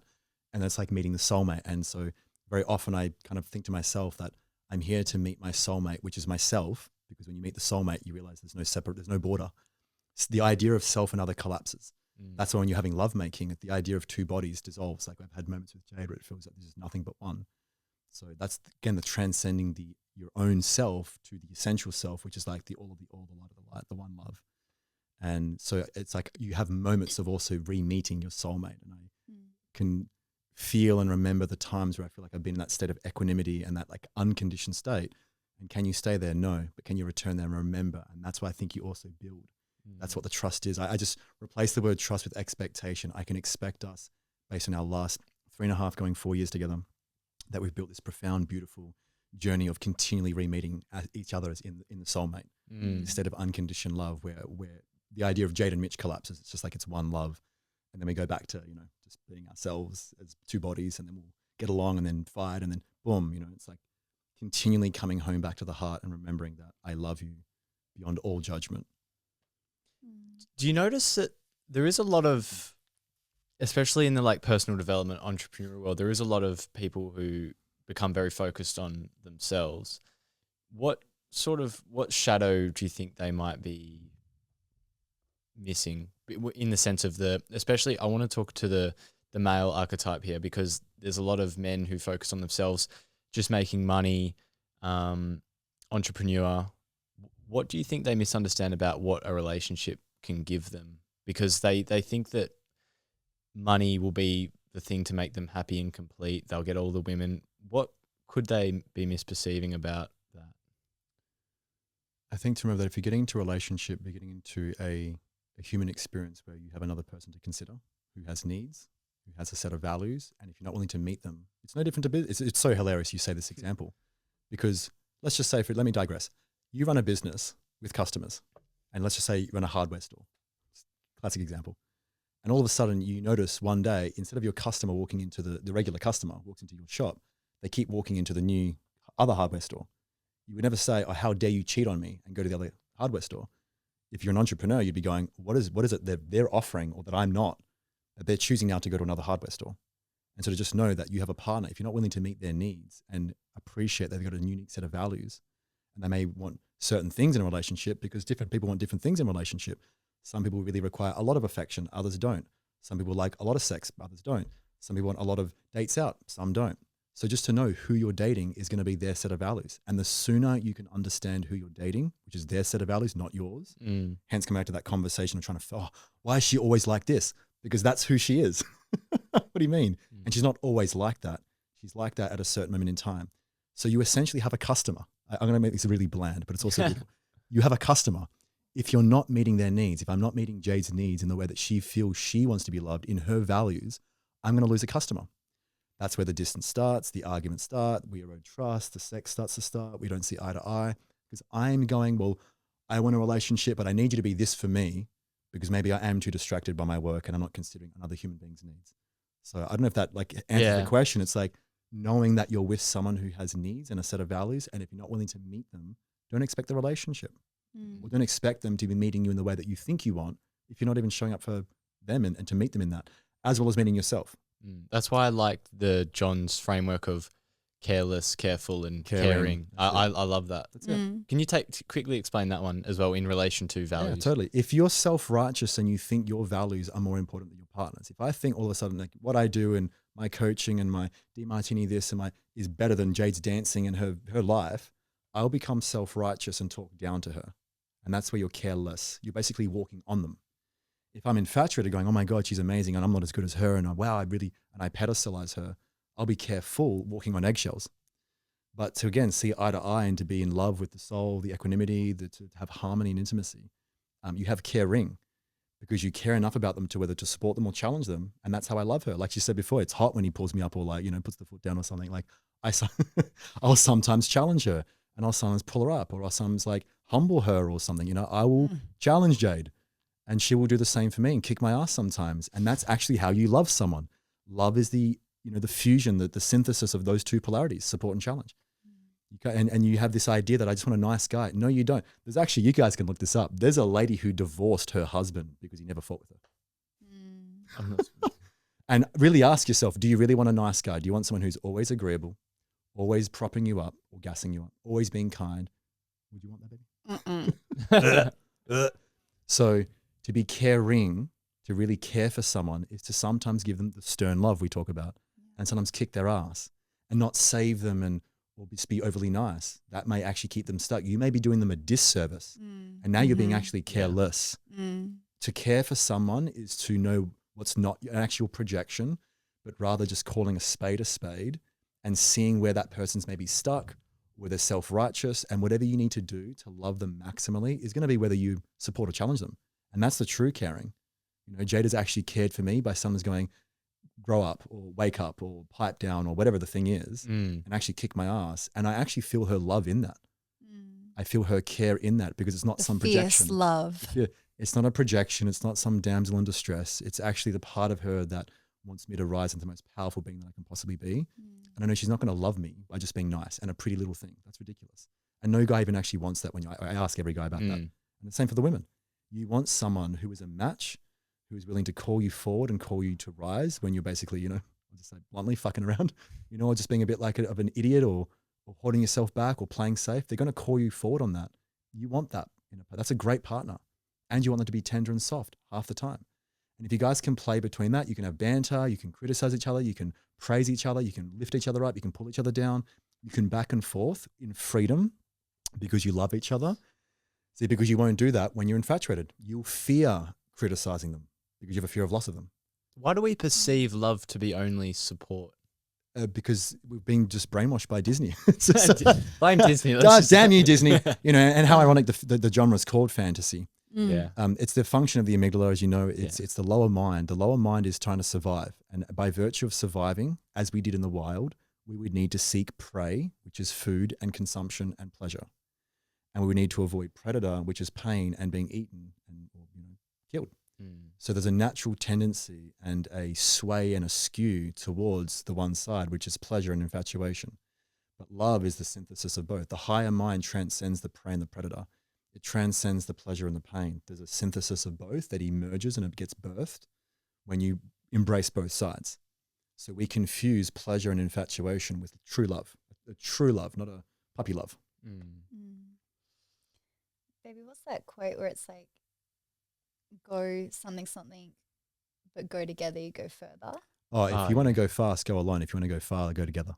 And I think that's so beautiful because in regards to your question, if you're with a woman that can amplify your journey, it will make you go so much faster and further on your mission. And I think it's important for the men to be devoted to their mission, but also know that if you're with a woman that can amplify that for you, that doesn't take anything away from your mission. It doesn't take anything away from the drive that you have to go there.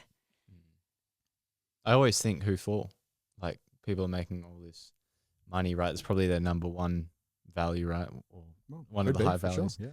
Which isn't the judgment for me. It's just I think people are unconscious to how what their lower values can serve them and connect to their human side as well. Totally. Or they're even judging themselves for making the money. That's the other one. Like they actually may have a value on wealth creation or financial security, but they've put a moral idea that that's bad because, you know, the religious institution or their parents or someone along their life has said, you know, money's evil or money's the root of all evil or whatever.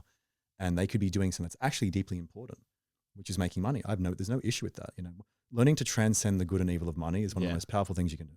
People are so trapped because either money there is so addicted to it or money's the root of all evil. And anytime you infatuate or resent anything, in this case money, it controls you. If you love money, and people don't confuse when I say, if you love money, you're actually free from it because you're not addicted to it. You're not subjected from it. You're actually neutral and impartial to it. And you realize that money is nothing more than a means of exchange or fair value. I want to go into how in relationships, when we have different values, how they can be linked together and realize how they serve each other. Because I think we're obviously unconsciously trying to change our partner to make us, and then we're like, oh, maybe they're just too different, but we don't see how our partner valuing different things is actually beneficial, or how to amplify our relationship by seeing how they serve each other.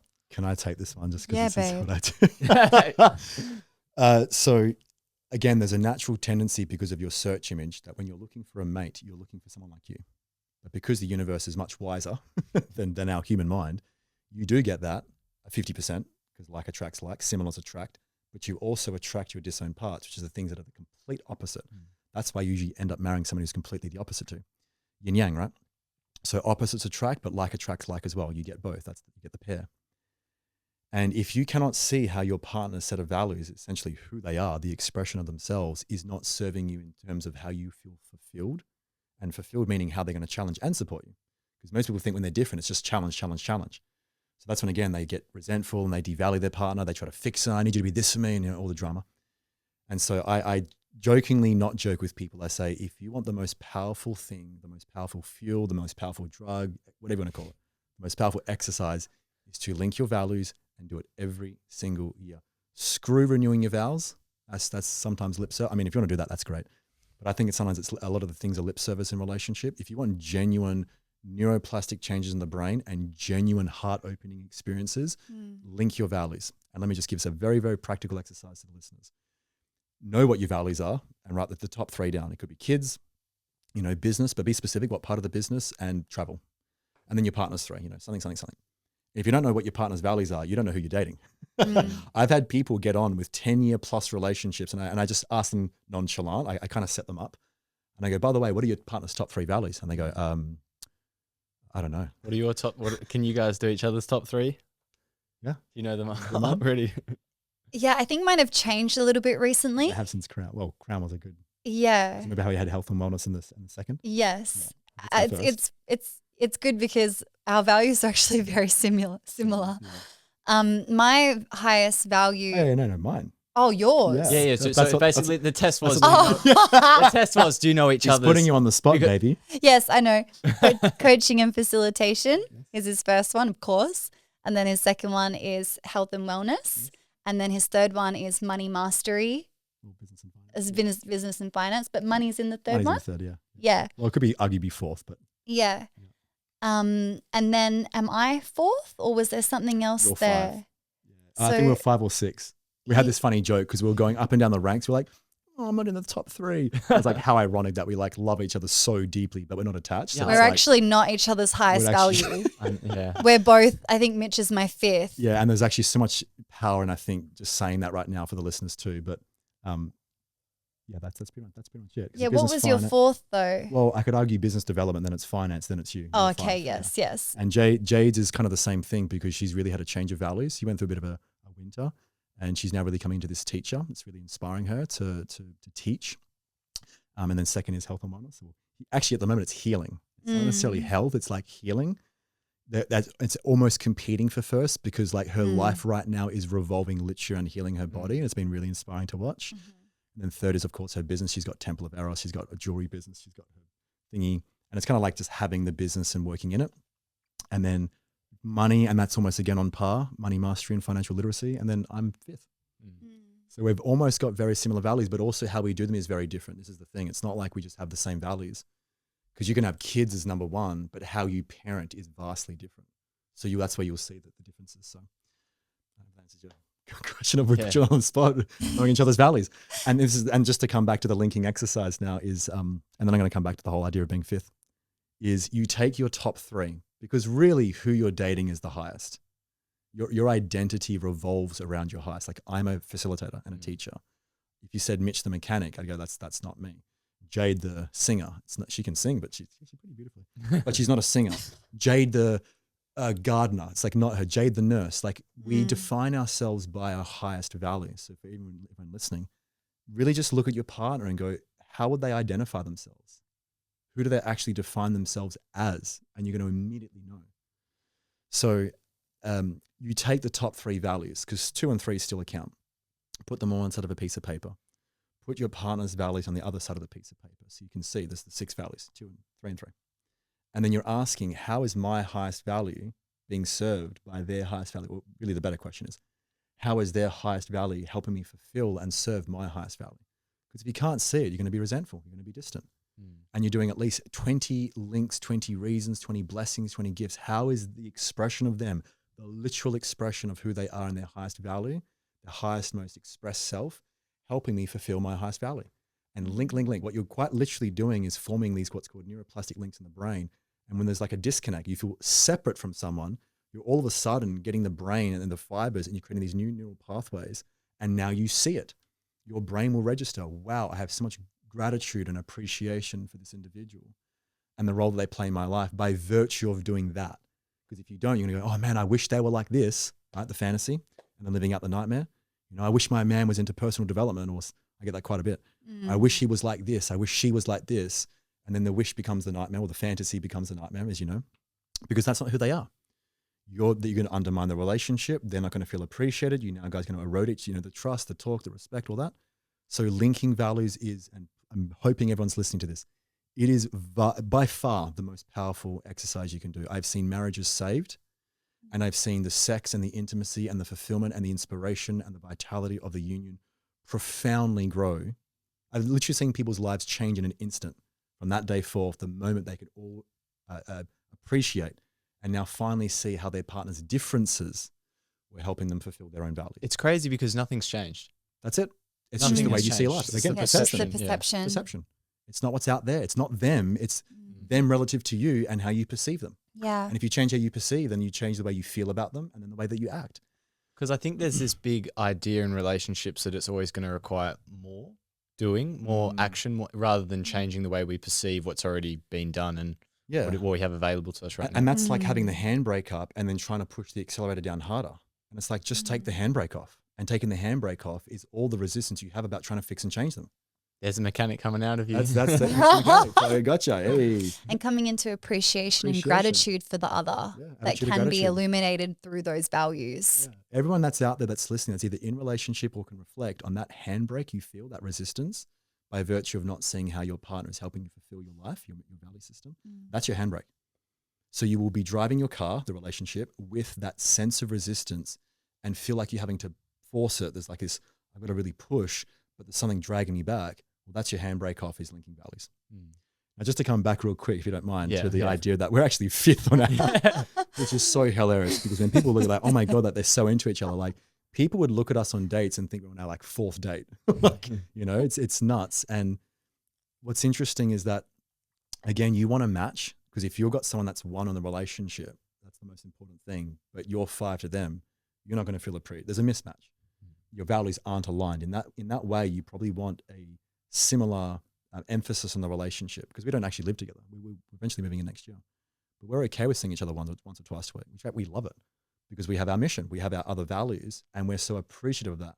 If I was all of a sudden, if Jayde would say 2, I'd be saying things like, well, why aren't you around so often? And I'd be starting to put that pressure on her, trying to change her values when her work is more important than the relationship. So by virtue of knowing who you're dating, their values, you can come to appreciate who they are, why they do what they do, why they behave the way they behave. And then when you're linking the values, you can start to realize, well, how is this actually helping me? And if you can't see it as you're doing the values exercise, that might be the wake-up call. Maybe this relationship is misaligned. But don't stay in it because you're afraid of being alone. That's childish. Wake up and be honest with yourself. Do I actually love this person? Can I see a future with them? I told Jayde, funny enough, actually on the 3rd date, I was just like, I'm definitely having a baby with this woman. Like, was I definitely besotted and infatuated? Hell yeah, googly-eyed. But there was actually this deeper part. I was like, I actually want to choose you. Like, I kind of knew her prior, and we knew each other in the community. I've known her for quite a while. But when I started to date her, I was just like, well, I'm just going to tell you right flat out, I'm going to put a baby in you. Like, I just had this at the dinner table at the restaurant. I just had this conviction, right? And nothing's changed. Quite interestingly, as we've like really deepened in love.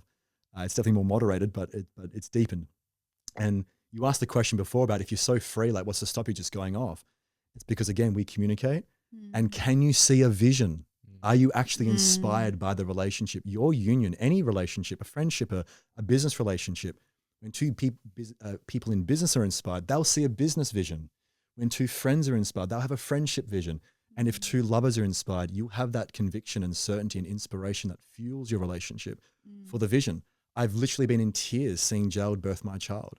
I've seen it multiple times now. It's graced me. But am I attached to that? No. If I was, I'd be in fear, you know? And so I think you can, again, it's like the paradox of holding both. Knowing that you have a vision which you would communicate with each other, like, hey, do you see us being together long term? Because if it wasn't, she'd probably say no. Are you going to vaccinate your kids or not? What school do you want to go to? Like, ask the questions and communicate. So you know, I know what you're thinking, that you know how aligned you are. Like a train on a train track. Because if the train track goes right and you're going left, you're going to derail. So what do you think are some... Can I just go. I can hear you. Yeah, within knowing Mitch for a couple of weeks and us dating for a couple of weeks, he literally brought out an A4 piece of paper with like questions to really get clear on. I interviewed her, totally. Yeah, am I going to journey with this woman? And there was questions of like, are you going to vaccinate your children? Where are you at with what kind of school they want to go to and things like that. And when you want kids, how many? Yeah, when do you want kids? How many? And those were really important questions to see if we were on the right page and going on the right path. Otherwise, we wouldn't have even gone on the journey of our relationship because there wasn't alignment. But because there was so much alignment, we said yes. And I think that's really, really important to do. Like practical. That is like a very practical, important thing to do to make sure that you guys are on the same page. What are some of the biggest, most important questions that would be on that? Well, kind of those ones, I think, first of all, where do you see us in the future? Like, first of all, is it a yes? Like, would you see us having a relationship long-term together? Because some people want casual flings. There's nothing wrong with that. Get that one out the way. Do you want children if you don't already have them? What are your belief systems? Do you have religiosity, spirituality? Is there a combination of both? Like, what are your beliefs about life?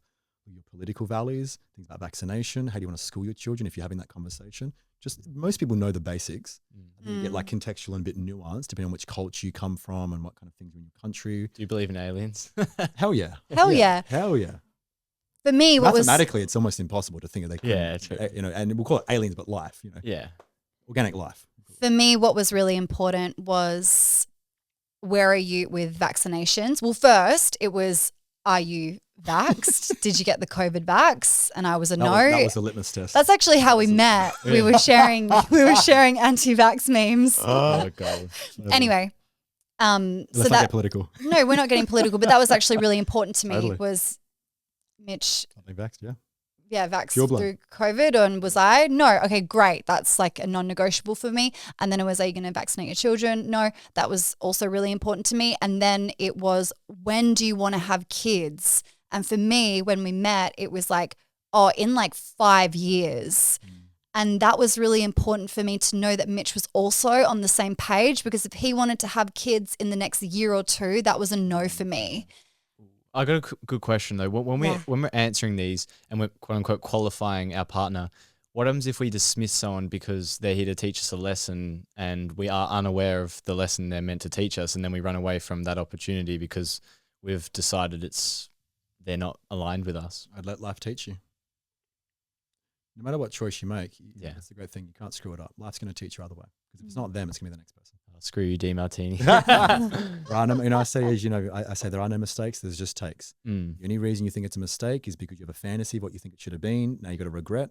But the reality is what happened. I love Peter Crone's saying, what happened and couldn't have happened any other way because it didn't. So life will, just to trust that life will teach you. If not this one, the next one's going to teach you, right? Anything you haven't loved is going to keep repeating till you do. It's going to keep coming back. And I think values are really important to understand with one another, because if my highest value was family and children, but Mitch's wasn't, that would be misalignment. Well, it could work because there could be the opposites. But in terms of if I was like, I don't want kids at all, is that what you mean by that? Yeah. Yeah, totally. Yeah. Or that, it wasn't that important to you, Totally. where it was for me. That would be misalignment for me if I wanted to start a family in the next year or so. But because our values are similar and we've linked them so that we can support each other in each other's values, that's why our relationship feels really supportive. That I know if I'm busy or if I'm traveling for work, same as Mitch, we can support each other in that, and we're not depending on each other for certain things. I know that Mitch is a busy man, and I can hold myself in so much of my life where I can respect that in him. I don't require him all day, every day to be with me and on me and talking to me, because I know he's got shit to do. He's got a mission to serve, and I actually really respect that. So understanding your partner's values, and can you actually support them in that? Something's coming to me that I want to express, and that is because you mentioned about the travel. We don't necessarily miss each other when we travel. I think because we've come to this very deep place of equanimity and love, and there's way less attachment. But what I want to speak to is that the people that have like fly in, fly out jobs or travel jobs is to know that, again, your soulmate's never missing. There will be actually a new form. And that's a very, very powerful and profound thing, that actually when Jayde goes, she transforms. So I have kind of like a soulmate and I notice like either I'll notice women that are attractive because maybe I'm not seeing Jayde, or I notice her digitally instead of in person, it's like digital. And I'm just noticing that if it's like physical affection, maybe I notice I book more massages and I'm getting physical touch, or I touch myself, in the ways you can probably imagine. And so just to know that your soulmate is actually never going, because I have a lot of guys that I work with in FIFA, fly in, fly out, and then they're away from their kids and they're tortured by that. And they don't realize that nothing's ever missing. Their children actually transform into the people probably on the work site, or they will actually take on those own traits. They're actually parenting themselves as their own inner child. That is a very, very powerful, profound law. It's the law of, oh my goodness, I've gone blank. It's blank. Oh my goodness. Law of conservation laws. Total wild mental blank. Conservation laws. And it shows you that all the energy in the universe has been created. We know that one. Yeah. Energy cannot be created nor destroyed. And that actually applies to your own human perceptions of what you believe is in your life and not in your life. So I just wanted to add that, just to know that if you were to break up with your partner, they're not missing. Your soulmate's transformed. If you go to work and your partner travels, they're not actually missing. There's a new form. Go look for it. And then there's less missing. There's less void. There's less like, I need you back, and then putting the pressure on them. Jay would feel terrible if she was to travel and every day I'm going, I miss you, baby, like come back like that. I can just imagine how she'd feel like that. Have you banned the I miss you word as well? No, we sometimes say that. No, we definitely say that. That's cute, I miss Mitch. Yeah, we definitely play into that. And there are times we we're definitely human. miss each other. Totally. We're so human.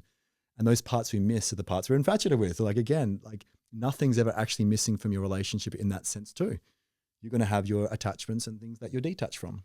Maybe instead of miss, we can say crave. Crave, yeah. Like I crave Mitch and I yearn for Mitch. You need polarity. Otherwise, why are you going to get to bed with each other? I'm not lost without him. Totally, yeah. Again, your most empowered relationship will be a combination of your true love and heart and your kind of your angelic brain that doesn't need them, and your amygdala, the part that's actually attracted. You need polarity to get into bed. and want to sleep with each other. You need polarity to feel attracted. So the idea that you can I only love Jayde and there's no attachment is not true. We have our attachments, but they're so moderated. They're not in extreme ways where that would get between us. And I think when you're living an inspired life, you're not dependent on your other to fulfill all your needs. You're living an inspired life that is important to you. So Mitch and I both live a very inspired life. So when we are doing our mission and serving the thing, we're actually not constantly thinking about each other.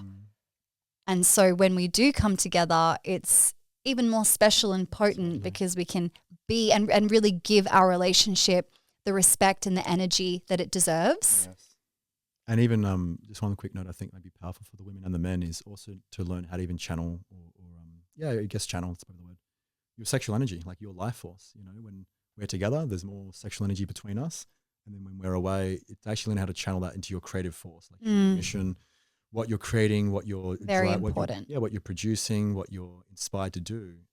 Learning how to really like channel that, so you're not kind of going, oh, well, I'm missing the sex and the sexuality, but to know that you can actually transform that, transmute it, alchemize it, use whatever word you want to use, into something that's really inspiring to you, and then you're less actually having need for, you know, orgasm and ejaculation and sexuality because you're actually creating life, and there's such a fulfillment of that you kind of like rise into like your higher self, your higher mind, your inspired state. Doesn't mean you don't have the sexuality and be horny and that kind of thing, but just to know that you can actually channel that. And that's another way to then not miss your partner and put that expectation on them, but just know that when you're inspired by life, you're actually channeling your own sexual energy. And then when you do come together, it's very special because then you can start to focus on them. What do you think we haven't spoken about that the listeners should know to create an inspired and fulfilling relationship? I'm not sure. I think prioritizing intimacy, if that is important to you in your relationship. Intimacy can be whatever it looks like. Maybe it's a conversation, maybe it's lovemaking, maybe it's just physical touch. But I think what separates your relationship to just being best friends is that intimate interaction and that intimate connection. So what do you need to do, or what do you need to clear to be able to connect with one another from an open, loving, deep place and nurture that? I think nurturing your intimacy creates such a beautiful language between each other. And when you stop nurturing that, it will affect the relationship in one way or another. So maybe nurturing that actually looks like going to someone for support of how you can reawaken this flame again. Or maybe it is just having an open and honest conversation with your partner of how can we bring more aliveness into this intimate part of our relationship. I know that's been really important for us from the start. And I think speaking your desires with your partner, communicating again, like what is it that you actually need to actually feel understood and met and seen, and then meeting each other in that. What do I feel like saying? I feel like saying that you become way more empowered when you know that your partner's not here to make you happy. Your relationship is not something that once you have it, it's like it's done. It's a bit like a garden bed. You don't just like do the weeding once and then put in a couple of plants and then water it once. Just like you don't go to the gym and build muscle once. You get the physique and then you maintain it, and your constant nourishing of the relationship will have many shades, many flavors, many things, but it's your capacity to put energy into it. And if you're not willing to put energy into it and work and effort, that is inspiring, because it shouldn't feel like a drag realistically. You're going to have challenges. You're going to have time of peace and war, kind and cruel, open and closed, close and distant. But if you're continually willing to step back in the room, you can open up so many profound and inspiring and beautiful and loving moments, these meaningful moments. My favorite band is Above and Beyond, and I've listened to them for probably 2 going 3 decades now, and their famous line is, life is made of small moments like these. And I believe if you keep stepping back in the room with your relationship, whether it's pleasurable or painful, it's easy or it's difficult, life will become made of those small moments, and what can be found in those small moments is timeless, and that's what you take to the grave. It's not your bank account. It's not how high you got in some fucking business thing and whoop-de-doo, unless it's inspiring. What you take is the meaningful moments, the small moments that are timeless and so deeply loving and present. And so I think, there's that grounding reality of that my partner is not here to give me anything necessarily, but to help me awaken, to help me grow, to help me in the fulfillment of my life and to make timeless moments. Where do we go to find more of your work? You can go to jadealexandra.com, and also my Instagram is jade.alexandra. And I actually have an online course coming up in March for the women that want to dive deeper into creating intimacy with themselves, but then also learning how to be in deep intimacy with another, like their man. And I also have a Bali retreat coming up in May for the ladies that want to dive deep with me in person in the jungle for 7 days. I said to her son, I wish I was a fly on the wall because she can come to my work because it's men and women, but hers is all women's work. So I never actually really ever go to her things. I can only see Instagram clips. I'm like, for now, I'll fly. Or I sometimes joke and comment, I go, I'm just going to get that sex change operation so I can come to your event. So you can find me on Instagram, Mitchell Vickridge. I'm sure it'll be in the show notes. Double L on Mitchell and Vickridge for Instagram. I'm currently actually consulting because I'm building out it's been about a 3-year project, Nirvana Health. And it's going to be a compendium of wisdom for anyone who's got an interest on health, healing, and self-mastery. I've nearly died several times. I've had many physical issues, mental health issues, and I'm super, super inspired to just share profound principles that have changed people's lives forever. I've just witnessed people come back from the dead from chronic health issues. I've watched people just being in torture mentally, anxiety, depression, bipolar, schizophrenia, all kinds of psychological conditions. And I wanted to create something that was extremely profound. I put my heart and soul into this, so it's still being built.